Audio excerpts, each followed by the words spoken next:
शहरांमध्ये घटस्थापना करण्याची गरज आहे का असा प्रश्न आपल्याला पडला पाहिजे। कारण घटस्थापना करण्यामागचा मुख्य उद्देश हिवाळ्यात केल्या जाणाऱ्या बियाणांची उगवण क्षमता तपासणे। शहरांमध्ये कोणीही शेती करत नाही।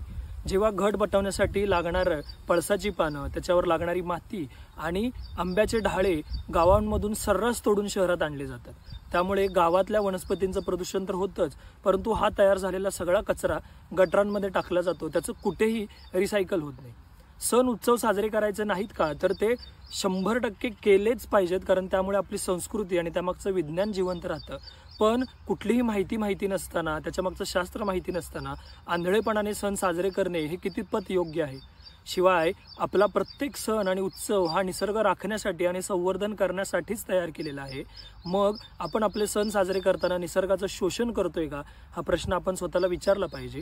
आणि हे प्रत्येक सणाबद्दल होते, जे दसऱ्याबद्दल सुद्धा होते। त्यामुळे आपण शहरामध्ये घटस्थापना का करतो याचं उत्तर जर आपल्याला माहिती नसेल तर आपण घट न बसवलेलाच बरा, कारण ज्यांची शेती आहे त्यांनी घट बसवावा असं शास्त्र सांगतं। आपल्याला याबद्दल काय वाटतं कमेंटमध्ये जरूर कळवा। धन्यवाद। आरोग्यम धनसंपदा।